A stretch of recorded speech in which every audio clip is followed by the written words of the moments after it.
ધોરણ 7 અંગ્રેજી વિષયમાં સ્વાધ્યાય પોથીનું સોલ્યુશન કરીશું. એક્ટિવિટી 1. સૂચના કંઈક આવી છે.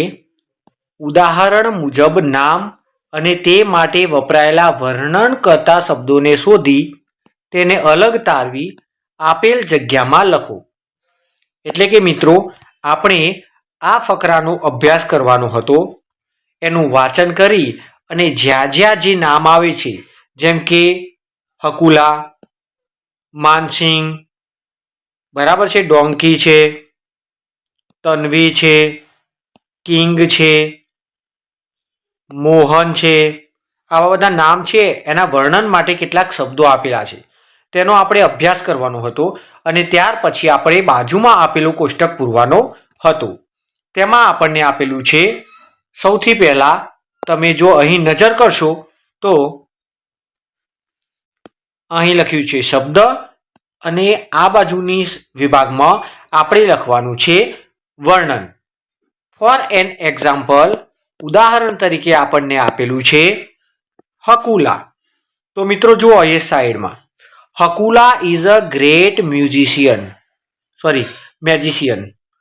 બરાબર. તો હકુલા માટે આ વર્ણન હતું, એટલે અહીં એમણે લખ્યું છે હકુલા તો ગ્રેટ મેજિશિયન.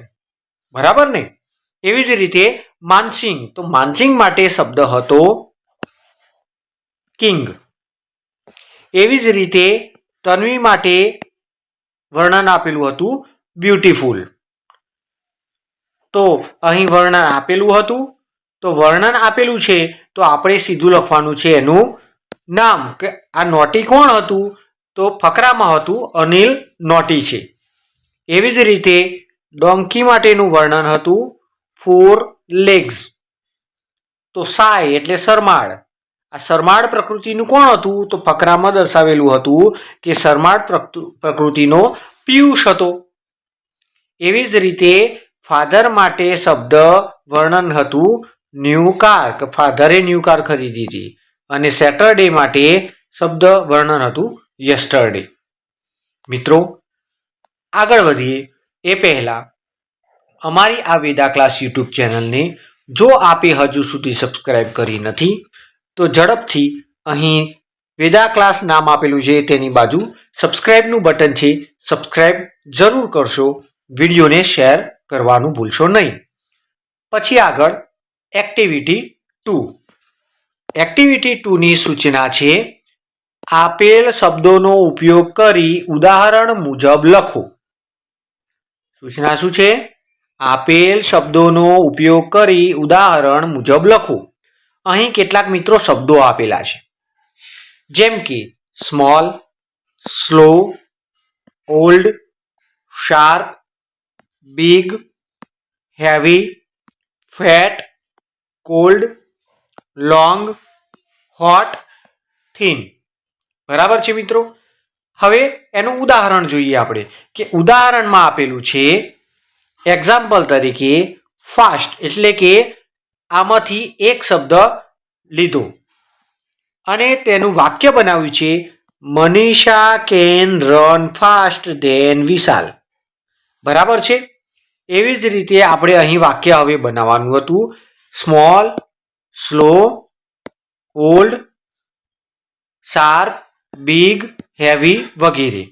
અહીં જુઓ, મેં સ્મોલ માટે એક વિધાન બનાવ્યું છે, જેમ કે Ravi is smaller than Raju. બરાબર છે? એવી જ રીતે બીજો શબ્દ આપણો હતો slow. Turtle walks slower than rabbit, એટલે કે કાચબો સસલા કરતા ધીમું ચાલે છે. બીજો શબ્દ છે ઓલ્ડ, જેના માટેનું વિધાન છે my grandfather is older than father, એટલે કે મારા દાદા મારા પિતા કરતા થોડા મોટા છે. બરાબર છે મિત્રો? ચાલો હવે આગળ વધીએ. પછીનો શબ્દ છે શાર્પ. શાર્પ માટે અહીં શબ્દ આપવામાં આવ્યો છે, વાક્ય મેં લખ્યું છે a dog has sharper ears than cow, એટલે કે ગાય કરતાં કૂતરાના કાન વધારે શાર્પ હોય છે. ત્યાર પછીનો શબ્દ આપણે લઈએ બિગ. બિગ માટે આવું એક વાક્ય બનાવ્યું છે. Banyan tree is bigger than a neem tree. મિત્રો, તમે તમારી રીતે બીજા વાક્યો પણ બનાવી શકો. આ સ્વતંત્ર લેખન છે. ત્યાર પછીનો શબ્દ હતો હેવી, જેનું વાક્ય છે cow is heavier than a goat, એટલે કે ગાય બકરી કરતા વજનમાં ભારે છે. બીજો એક શબ્દ છે ફેટ. વાક્ય બનાવ્યું છે Bhim is fatter than Arjun, એટલે કે ભીમ અર્જુન કરતા જાડો છે. ત્યાર પછીનો શબ્દ છે કોલ્ડ, જેનું વાક્ય આ રીતે બનાવ્યું છે ice cream is colder than a milk, એટલે કે આઈસ્ક્રીમ દૂધ કરતા ઠંડી છે. ત્યાર પછીનો એક શબ્દ છે long. A train is longer than a bus, એટલે કે ટ્રેન બસ કરતા લાંબી છે. ત્યાર પછીનો એક શબ્દ છે હોટ. હોટ માટે મેં વાક્ય બનાવ્યું છે tea is hotter than ice cream, એટલે કે ચા આઈસ્ક્રીમ કરતા ગરમ છે. ત્યાર પછી છેલ્લું વાક્ય થીન માટેનું છે Mahesh is thinner than Naresh, Mahesh Naresh કરતા પાતળો છે. ત્યાર પછી મિત્રો એક્ટિવિટી નંબર 3.